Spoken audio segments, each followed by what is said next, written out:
Donc aujourd'hui, en fait, pourquoi on est là? C'est la veille du Chant de Yaourtula. On est à Saint-Germain-les-Corbeilles. On va faire un plateau très spécial avec des femmes vertueuses, des femmes vraiment entrepreneurs aussi. On aura un thème qui est très très intéressant et d'actualité. On va parler des défis des femmes mourides de la diaspora, parce qu'on est des femmes mourides de la diaspora. Enfin, on aimerait être des femmes mourides tout court. Donc, on va parler de ça et de l'éducation des enfants et l'engagement communautaire. Parce que c'est vrai qu'on est très engagé aussi communautairement. Quand on parle de Mouride, on parle d'engagement communautaire aussi. Je ne vais pas trop développer. J'ai quand même un peu développé parce qu'en fait, qui dit femme, déjà, être une femme, c'est déjà assez difficile, on va dire, dans ce monde. Et être une femme mouride, c'est encore plus difficile parce qu'on est déjà des femmes mourides, des femmes religieuses. Parfois, on porte le voile, donc ça peut être compliqué dans un contexte occidental. Donc là, on va parler vraiment des défis qu'on rencontre, que toute femme vivant ici peut rencontrer. On va aussi parler de ce double engagement entre la vie familiale et celle communautaire aussi, parce que on est peut-être, il y a des mères de famille qui sont parmi nous. On va vraiment parler des traditions, des exigences du pays d'accueil, parce que la France aussi a ses exigences. Donc voilà, on va parler de ça entre autres. Je ne vais pas trop m'étaler, parce que si je commence à trop m'étaler, on ne va pas s'en sortir. Je vais juste laisser le soin à Aja d'annoncer peut-être la première partie. On a Aja. Donc, alors aujourd'hui, comme l'a dit Sofna Fatou, on va plus parler de l'impact de la position de la femme mouride dans la vie de tous les jours et dans la diaspora en particulier. Donc pour le premier thème, c'est plus le contexte et cadre religieux de comment, par exemple, la première question, si je peux dire, donc on va commencer par ça. Donc Maïlo, je vais m'adresser à toi. Donc d'après toi, qu'est-ce qu'être une femme mouride dans le monde de la diaspora, dans le monde en particulier et plus précisément dans la diaspora? Alors c'est une question qui n'est pas simple. Parce que comme disait Fatou tout à l'heure, Sorna Fatou, on aspire à être des femmes mourides. La première chose, c'est juste préciser que la mouridia, c'est vraiment juste l'islam dans sa globalité, avec une certaine pratique qu'on a l'habitude, en tout cas au Sénégal. Pour moi, être une femme mouride dans la diaspora, c'est justement s'accrocher à ses valeurs culturelles et religieuses.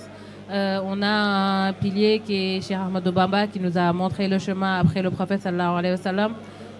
Pour moi, la femme mouride s'accroche à ces valeurs-là pour justement trouver sa voie, elle-même, son identité et pouvoir éduquer ses enfants d'une façon qui lui ressemble. C'est comme ça que je l'aurais résumé. Très beau résumé, machallah.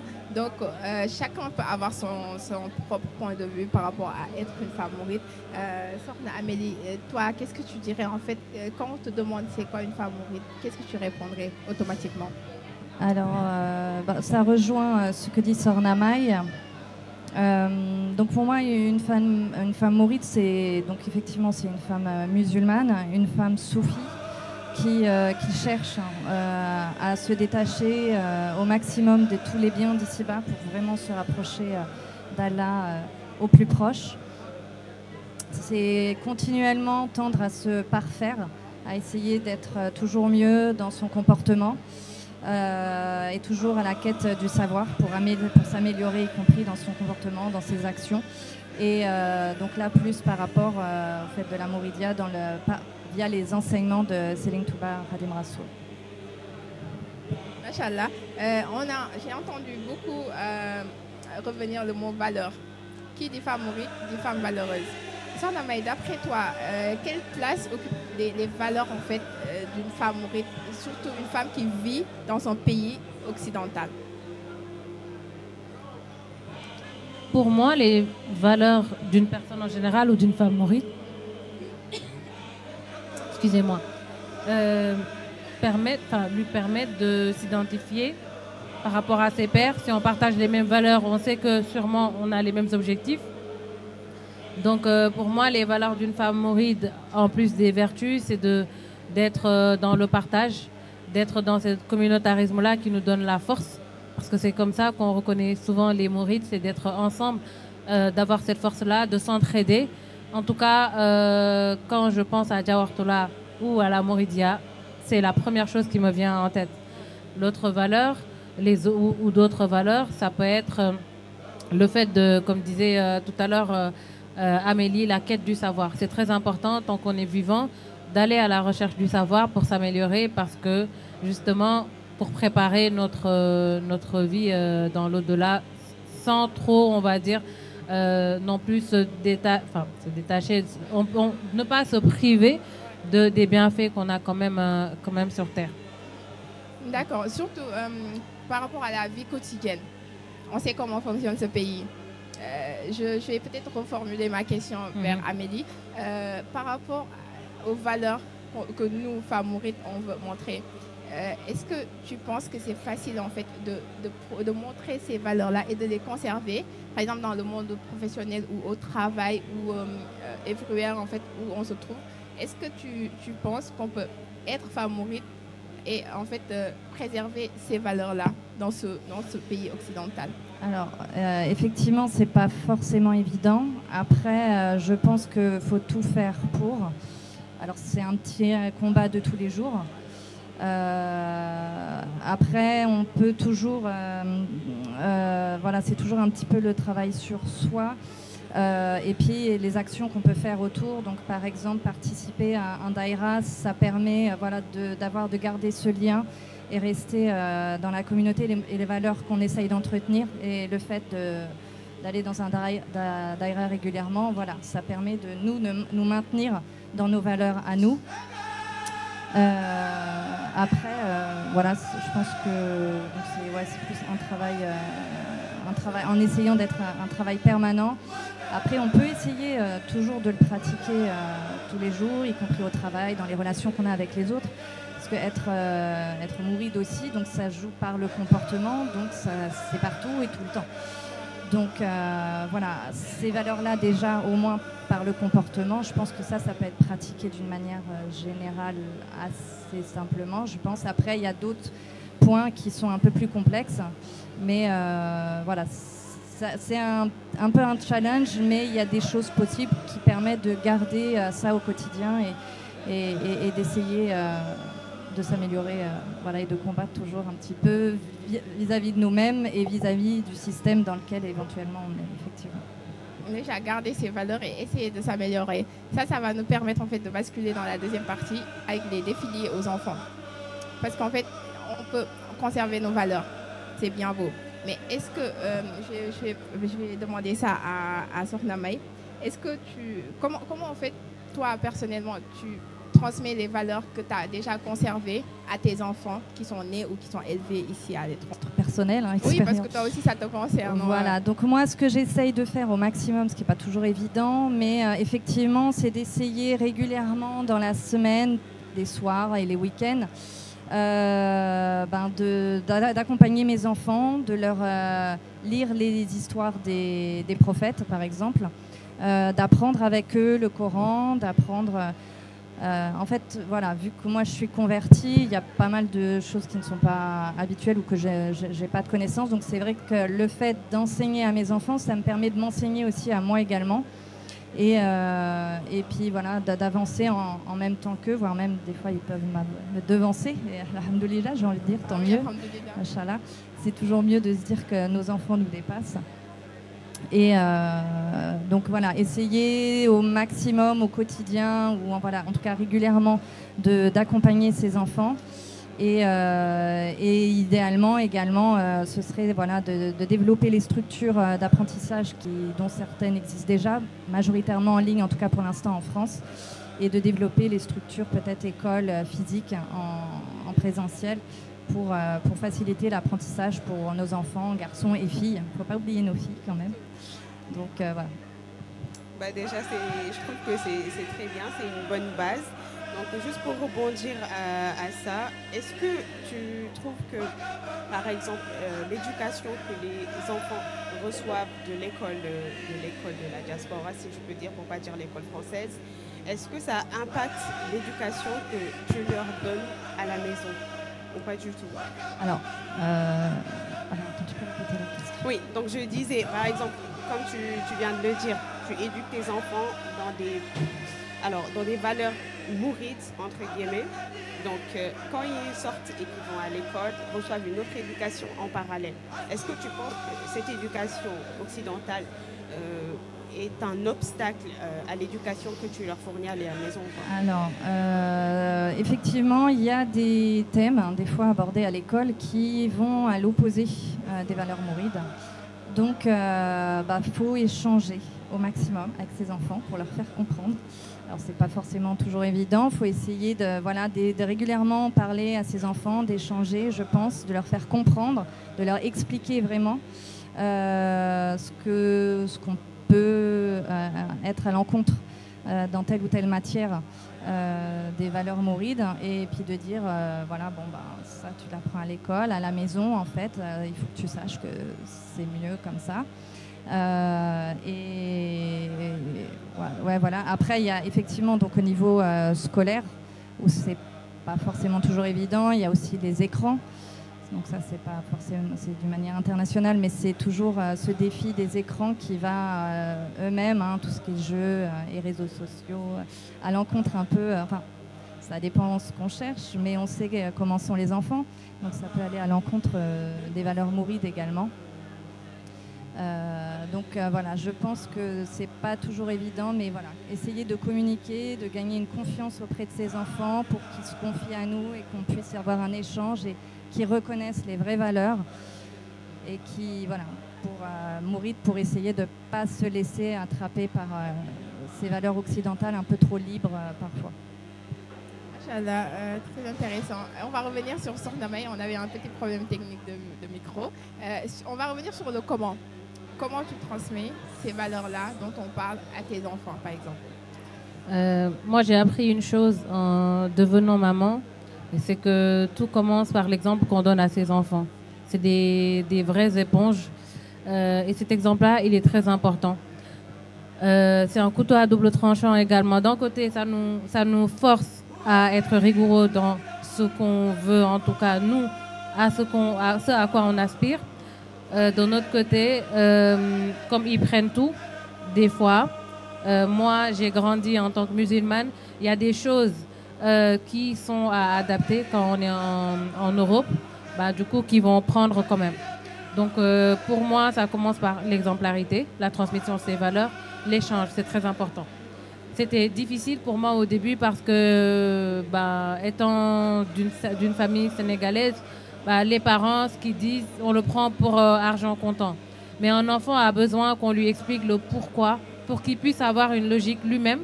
Et demain, même s'il est tout seul, pouvoir faire sa propre synthèse et savoir pourquoi il fait ça. Donc je suis complètement d'accord avec Amélie. Il faut qu'on puisse échanger avec eux, qu'ils puissent se confier à nous, qu'ils se sentent libres de se confier à nous, qu'on ne soit pas dans le jugement parce qu'on leur apprend, qu'on leur transmet des choses. L'autre façon, c'est aussi de les challenger, de leur mettre des défis. Par exemple, quand ils vont à l'école, en fin de journée, moi, ils ont eu la chance d'avoir une certaine base coranique. Ça compte pour moi, j'ai eu cette chance-là. Donc, ce que je fais, c'est que tous les jours, je les challenge sur des passages qu'ils vont réciter. La lecture, j'ai commencé. C'était plus facile pendant le ramadan parce qu'on avait des temps un peu plus longs où il n'y a pas forcément à manger pour s'asseoir. Sinon, ce qui a été mis en place au Daïra Djaoutoula, moi personnellement, je suis en perpétuelle reconnaissance. C'est quelque chose qui m'a énormément aidé. Le fait de voir leur père, d'avoir des sessions où on va parler de ces valeurs-là, voir d'autres personnes de tous les horizons suivre ce même exemple-là. Pour moi, c'est une aubaine en fait. Voilà. Personnellement, je m'appuie là-dessus. Dimanche, c'est Daïra. Il n'y a pas autre chose. Donc, pour le moment, c'est comme ça. Au fur et à mesure qu'ils grandissent, je vais avoir les mêmes problématiques qu'Amélie au collège. J'ai pas trop hâte, mais on va y arriver et il va falloir en parler, ne pas être dans le déni, savoir que ça existe et qu'à la maison ou ailleurs, en tout cas à l'école, c'est ça qu'on dit. En tout cas, nous, ce n'est pas ça qu'on va prendre en compte.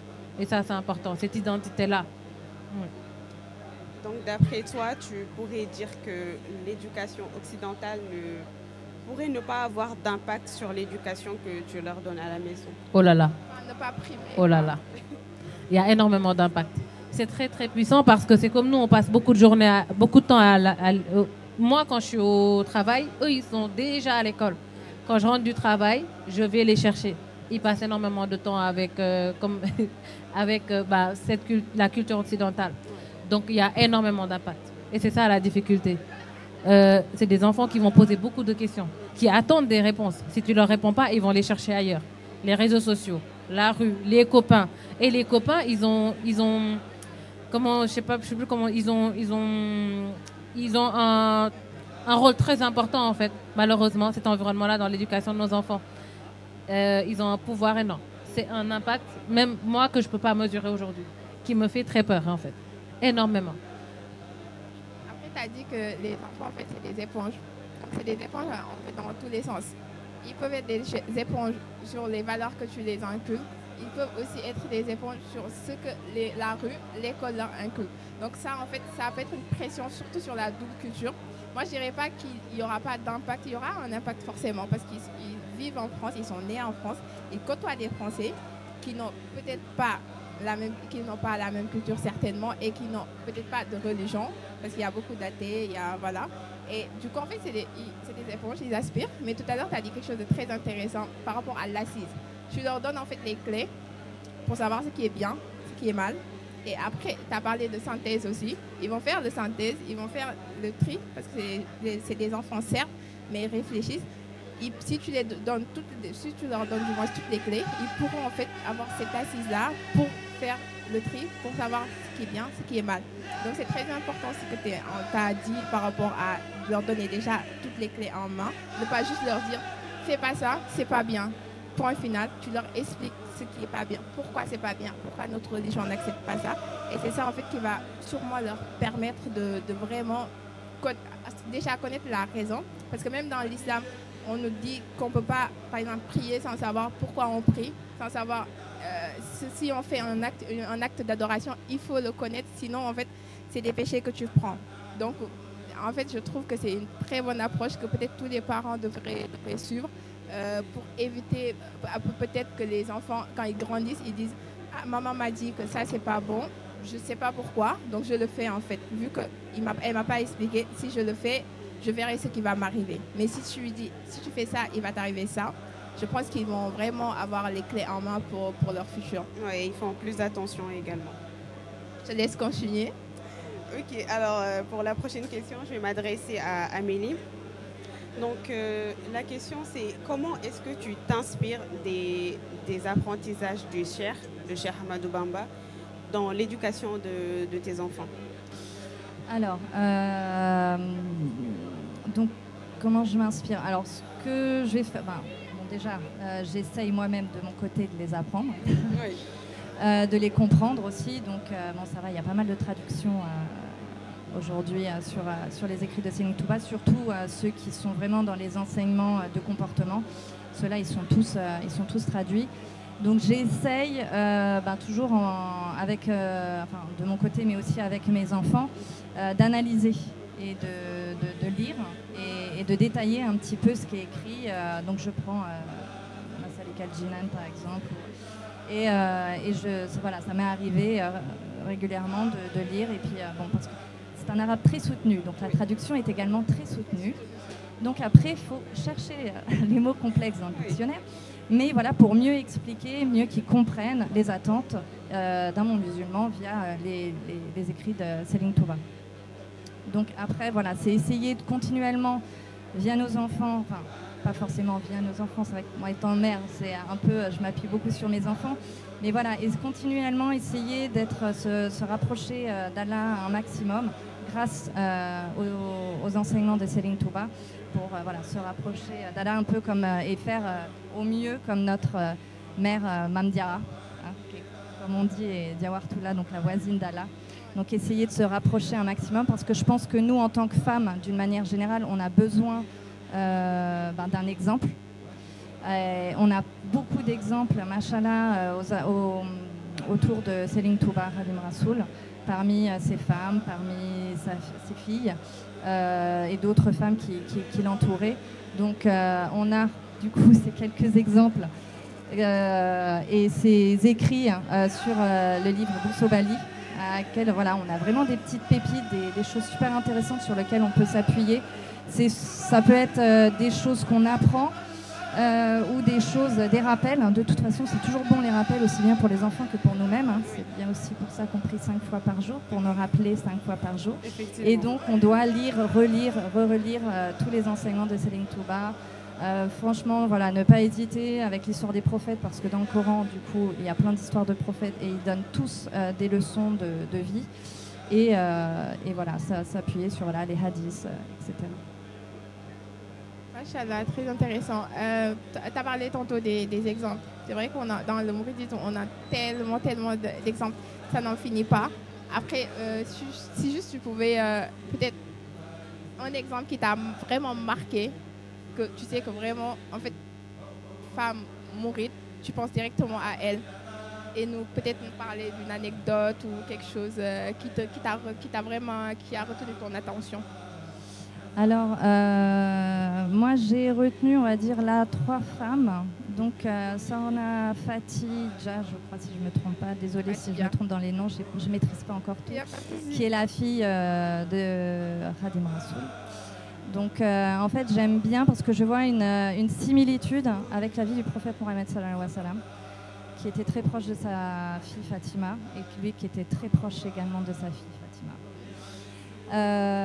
Et également Sorna Aminata, alors ça je ne me souviens plus de son nom, donc là qui est plus en similaire par rapport à Aïcha, je crois que d'ailleurs c'est son surnom.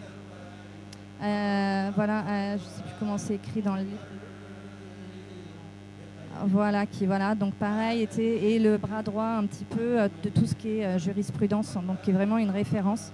Donc ça montre aussi la place des femmes dans le mouridisme, c'est que voilà, elles sont un appui et dès qu'il y a des conseils, on peut aller les voir. C'était aussi des femmes de conseil auxquelles on pouvait aller voir. Et une autre sorna qui est, alors je ne sais pas si je vais la trouver là vite fait. Je crois que c'est Sorna Astou Gawan, voilà, la mère des Férus des Rassida. Voilà, là j'aime beaucoup sa personnalité qui a l'air. De mon côté, c'est des apprentissages, c'est très très strict en fait. Être mouride, c'est vraiment pas facile. Il faut vraiment faire un gros travail sur soi. Et il y a quelques petites anecdotes sur la manière dont elle donne des leçons aux personnes qui la suivaient, on va dire. Donc je ne vais pas dire talibé parce qu'il n'y a pas d'allégeance envers ces femmes, mais il y avait quand même des hommes et des femmes qui suivaient ces saintes et qui du coup voilà, faisaient des choses un peu... voilà, il y a un monsieur qui vient régulièrement avec ses beaux habits et voilà, il faut aller viser la sobriété, la simplicité, et constamment elle lui lançait une cuisse de poulet pleine de sang. Donc il allait se changer et continuellement à chaque fois qu'il avait un beau vêtement. Et un jour il a compris qu'en fait voilà, il fallait qu'il reste sobre et pas qu'il ait à chaque fois son vêtement magnifique. Bon, ça c'est une petite anecdote parmi tant d'autres, mais des choses qui pourraient nous dire ça dit le vêtement, mais en fait voilà, essayer voilà, de se détacher du côté matériel et voilà, de faire un travail comme ça sur soi. Donc voilà, il y a des bons conseils parmi les petites anecdotes. Le fait de rentrer des fois dans les détails, dans les petites anecdotes, c'est intéressant de voir un peu comment se comporter. Parce que c'est vrai que des fois, c'est une femme vertueuse, très pieuse. Ça peut être assez vague. On va se dire, oui, mais comment on est vertueuse et très pieuse? Et le fait d'avoir des petits exemples sur des comportements comme ça, je trouve que c'est assez parlant. Donc voilà, c'est vrai que malheureusement, on ne peut pas avoir des gros détails. Des gros détails sur leur vie, mais voilà, toutes les petites parcelles de leur vie qu'on peut lire et apprendre, voilà, faut essayer d'en tirer des leçons et essayer évidemment de les appliquer, c'est pas évident. Mais voilà, c'est toujours le fait, le premier combat, c'est nos défauts. Et donc voilà, faire continuellement ce combat sur nous-mêmes. Sorna May, peut-être si toi, tu as une figure emblématique de mouride féminine qui t'a vraiment marqué? Je pense que je connais un peu la réponse, mais Ouais. je te laisse juste développer. Déjà, moi, dans le discours d'Amélie, il y a quelque chose qui m'a plu énormément, c'est quand elle parle de comportement. Pour moi, c'est très important parce qu'on dit l'habit ne fait pas le moine, mais aujourd'hui, on peut pas, on nous juge en fonction de notre comportement. Et à force de faire, d'avoir ce comportement-là, ça devient en fait notre façon d'être. C'est très très important. Et personnellement, c'est ce que j'essaie de... Il y a des similitudes entre elle, ce qu'elle essaie de faire, et moi-même, même si j'ai découvert la Mouridia depuis longtemps. En fait, des fois, on a l'information tellement facilement qu'on ne va pas aller la chercher ou la consommer correctement. Le fait d'avoir des enfants, ça nous oblige à aller chercher les sources des informations de qualité, à apprendre en même temps que eux, en fait. Moi, il y a une histoire qui m'a toujours marquée, que j'entendais, parce que quand on est au Sénégal, en tant que femme, des fois, on entend certaines idées reçues sur les femmes, comment la femme doit être. La personne qui te l'a définit elle-même, peut-être qu'elle ne connaît même pas ce que la femme doit être dans la Mouridia ou l'islam. Quand j'ai entendu la première fois l'histoire de Sokhna Asta Walo, c'est quelque chose en fait, je me suis dit mais oui, mais c'est vrai. Mais en vrai, il n'y a aucune raison pour qu'en fait on reste à l'écart. Il n'y a aucune raison pour que les filles elles soient pas à l'école ou à l'école coranique. Parce que justement, on est les premières à pouvoir inculquer certaines choses à nos enfants. Une femme qui se déguisait pour s'affirmer et aller inculquer, apprendre le Coran à d'autres filles, pour moi, c'est du temps et c'est du sacrifice. Sachant que cette femme-là, elle s'occupe de ses enfants, elle s'occupe de son foyer, elle s'occupe de son mari. Peut-être qu'à l'époque, il n'y avait pas aujourd'hui tout ce qu'on y est professionnel, mais ça restait quand même des femmes qui allaient au champ, qui faisaient beaucoup de choses, qui trouvaient le temps d'aller donner des cours de Coran à ces enfants-là.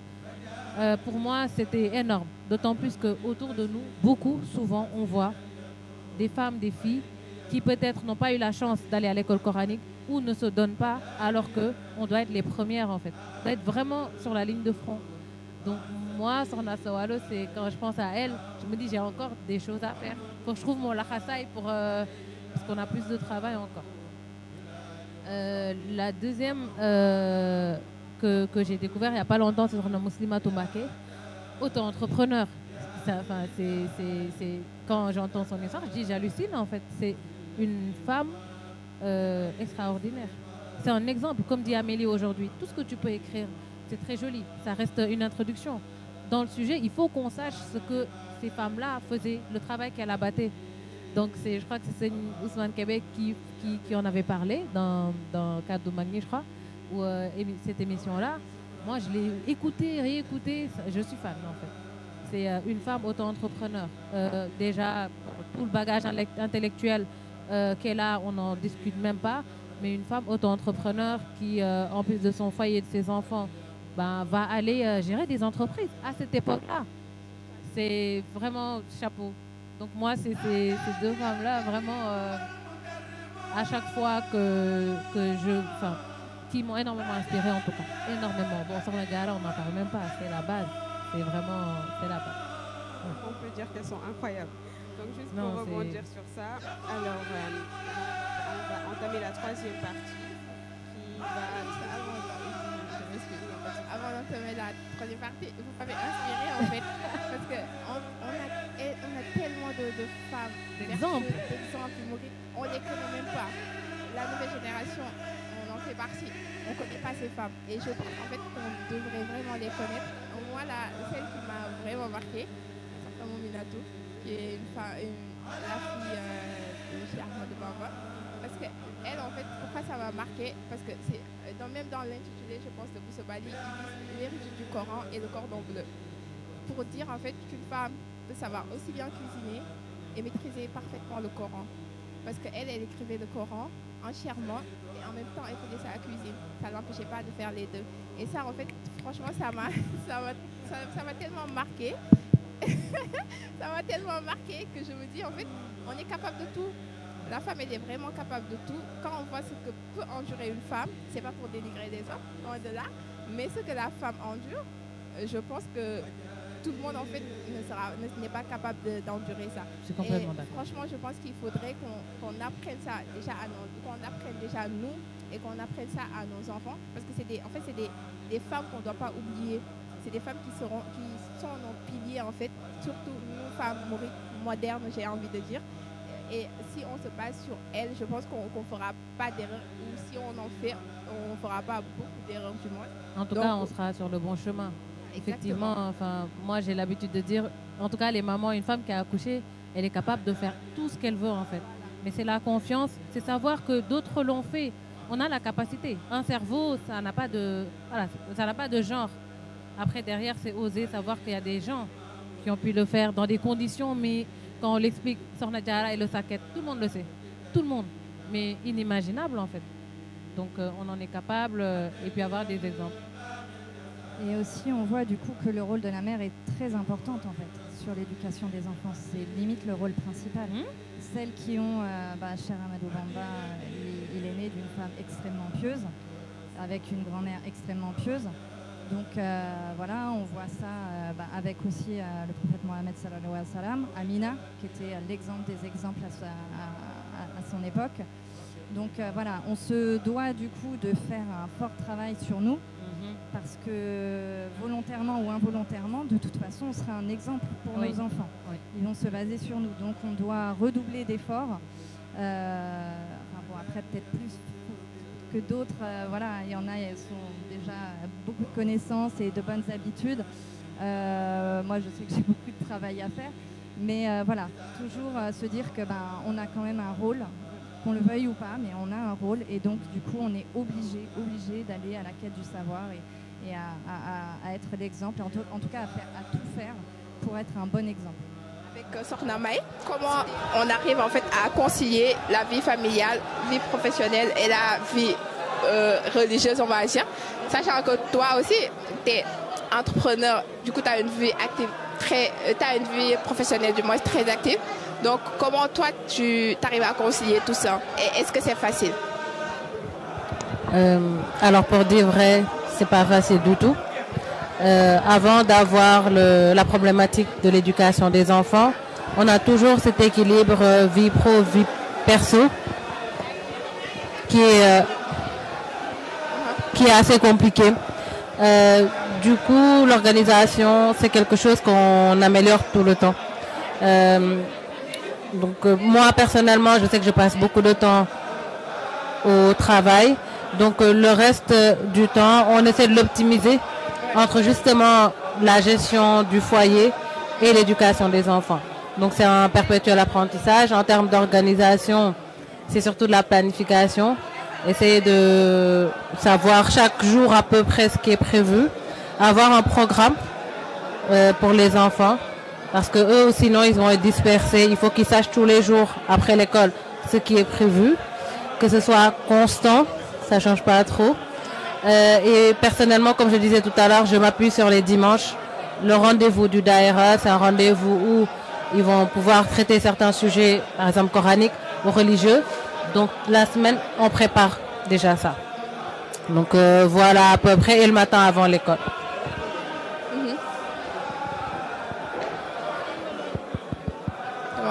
C'est bon? Oui. Donc moi, pour le moment, c'est plutôt comme ça, mais tous les jours, il y a des points d'amélioration en fait. Donc c'est en fait essayer de trouver l'équilibre parfait pour les enfants, pour qu'ils aient une routine en fait. Exactement. C'est ça l'idée. D'accord. Sokhna Adja, je te laisse continuer. Oui, alors donc je pense qu'on avait terminé avec cette partie, donc on peut passer à la partie 4 qui s'agit de la représentation et de la transmission. Donc je vais poser la question à Amélie. Donc comment est-ce que les femmes participent à persévérer à l'héritage du mouridisme à l'étranger? Alors pour faire persévérer et continuer à transmettre les enseignements de Serigne Touba Khadim Rassoul. Donc c'est évidemment toujours essayer de transmettre toutes nos valeurs à nos enfants pour qu'ils puissent les perpétuer pour leurs enfants, etc. ainsi de suite. Après, il faut également s'ouvrir aussi au niveau des langues. Je pense que ça aidera beaucoup à la transmission pour tout le monde. Voilà, ce qui permettra de continuer cette désolée, je trouve plus les mots. Cette vulgarisation des enseignements de Selim Touba. Voilà, c'est quand même dommage pour certains musulmans ou certaines personnes qui veulent se convertir de ne pas passer par les enseignements de Selim Touba. Peut-être d'être influencés par d'autres chemins musulmans qui sont peut-être pas toujours clair, peut-être pas toujours les meilleures valeurs. Donc, alors que si on prend la voie de Selim Touba Radim Rassoul, on est sûr de ne pas se tromper. Donc voilà, je pense que faire un travail pour nous, et puis pour travailler ensemble, mourides sénégalais, mourides étrangers, chercher d'autres mourides étrangers, et vraiment essayer de faire un travail en commun, ça permettra d'élargir cette vulgarisation et de la perpétuer jusqu'à la fin. Donc, on va, vu qu'on parle de vulgariser en fait les enseignements du Cheikh, quels moyens en fait on peut utiliser? Tout à l'heure, tu as parlé de s'élargir dans les langues aussi. Est-ce que tu trouves qu'il y a d'autres moyens en fait qui sont plus pertinents ou qui sont plus adaptés pour vulgariser l'héritage du Cheikh? Je suis pas sûre de comprendre. C'est-à-dire, en fait, là, tu as parlé, par exemple, pour vulgariser l'héritage du Cheikh, tu as parlé du fait de peut-être retranscrire ses écrits dans d'autres langues, par exemple, pour faciliter l'apprentissage à d'autres personnes, par exemple, qui ne parlent pas Wolof forcément, ou à mettre en français ou en anglais. Est-ce qu'après ça, il y a d'autres moyens, en fait, pour préserver ça? Je pense, oui, il y a effectivement de plus en plus, alhamdoulilah et mashallah, de livres sur Selim Touba, sur ses traductions, sur ses approfondissements en français, et ça s'ouvre également dans d'autres langues. Mais après, l'objectif aussi, je pense, c'est qu'on puisse, lors d'événements, par exemple, comme les Tiens, les Magal de Touba, qu'il y ait davantage de travail en commun. Et ce travail en commun se facilitera si on peut communiquer et si l'échange oral aussi se fait. Les apprentissages, effectivement, on peut les voir par les livres. Bon, il y a toujours des approfondissements qu'il faudra qu'on se retourne vers des oustas, des personnes qui ont vraiment la connaissance, le savoir. Mais il y a des fois, il y a des échanges, des questions qu'on aurait envie de poser, ou alors des fois, on a envie d'inviter des personnes qu'on connaît qui ne parlent pas Wolof. On a envie de les amener au Daïra, mais en même temps, on est un petit peu mitigé parce qu'on se dit, s'ils viennent et qu'ils ne comprennent pas, ils vont rester là, ils ne vont pas comprendre et ils ne voudront pas rester. Donc, voilà, essayer, voilà. Je sais pas, voilà, peut-être passer par la communication, soit par des traducteurs-interprètes, parce que je sais que tout le monde n'est pas à l'aise en français, des sous-titrages, sur les écrans, et peut-être d'autres technologies que je ne connais pas qui permettraient du coup cette traduction pour pouvoir comprendre et éventuellement qu'il y ait un échange de la part des mourides étrangers ou même des étrangers tout simplement qui ont entendu, comme par exemple pour la journée Cheikh Ahmadou Bamba qui a lieu de manière ouverte sur la place à Paris. Ce sont des gens qui sont curieux, qui du coup veulent en savoir plus. Ils ne sont pas forcément musulmans, mais là du coup faciliter l'échange, les questions-réponses, etc. Et voilà, ça permet une meilleure ouverture et donc une meilleure propagation des enseignements de Selim Touba Radim Rassoul. Donc merci beaucoup pour cette réponse. Du coup, peut-être me tourner vers Sokhna May. Qu'est-ce que tu penses en fait du modèle que nous on fait, par exemple, pour vulgariser l'héritage du Cheikh, surtout dans la diaspora? Par exemple, les daïras, tout ça.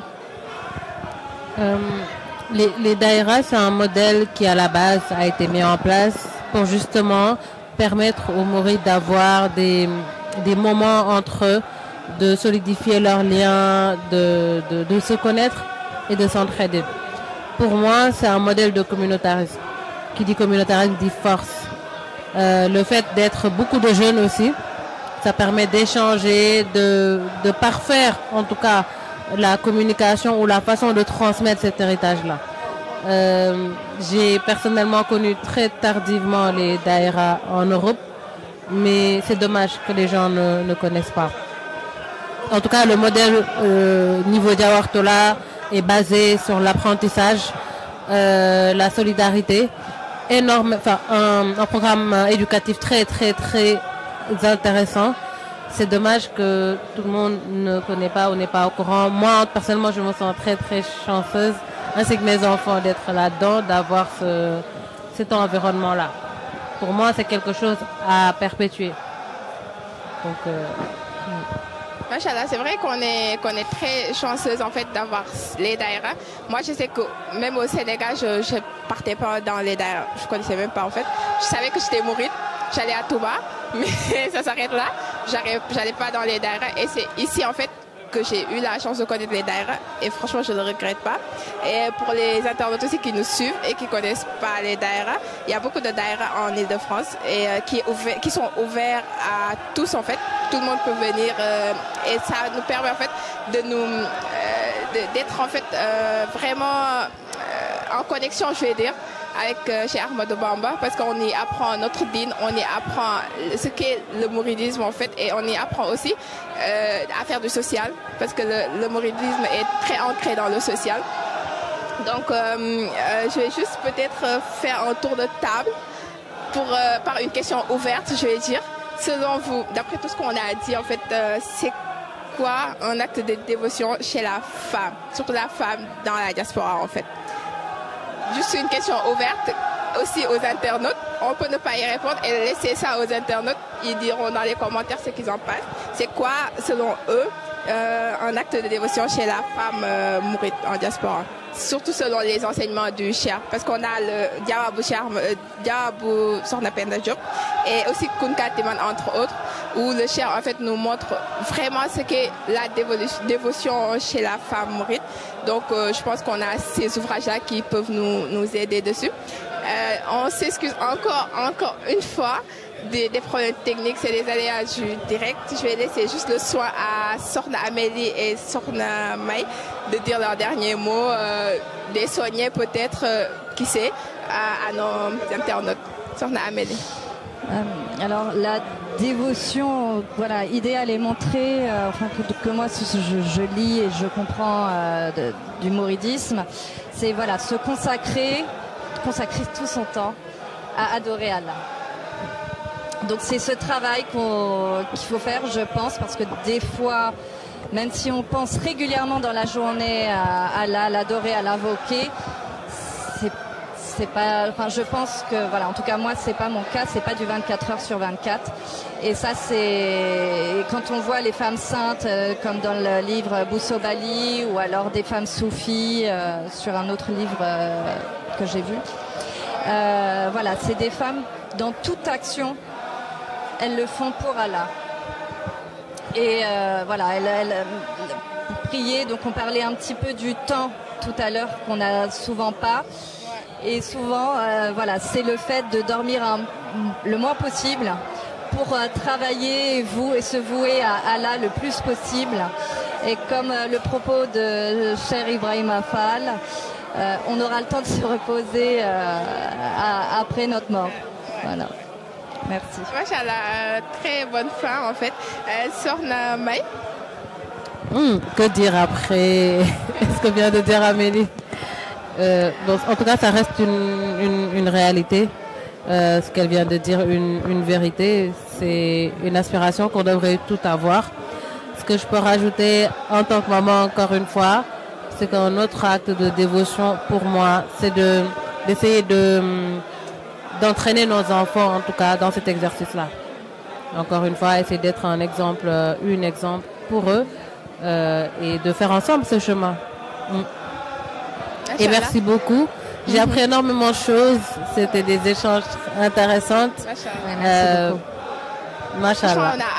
On a appris tellement de choses et c'était très. En fait, on voit pas forcément tout le temps ce genre de plateau où on donne la parole aux femmes mourides et du coup c'est une très belle expérience en fait et ça nous permet aussi de savoir en fait que les femmes ne sont pas que dans tout ce qui est organisation, cuisine, tout ça.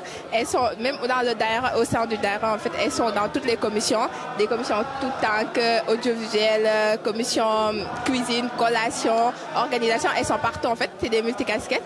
Donc à ma charmante co-présentatrice, je vais te laisser aussi le soin de dire au revoir aux internautes.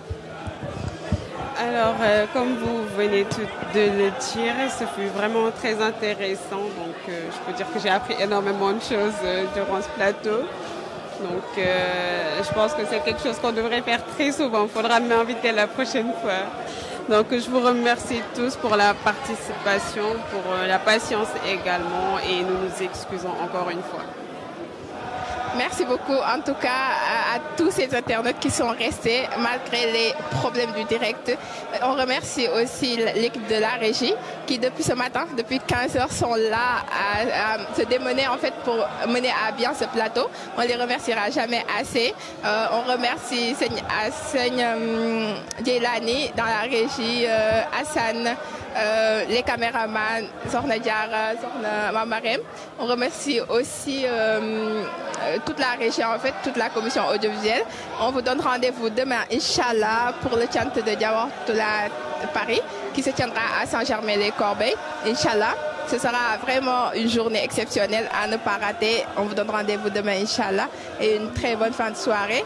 Et ne quittez pas parce qu'il y a le plateau des Goriales avec un thème aussi très intéressant sur le modèle social mouride à ne pas rater aussi. Merci.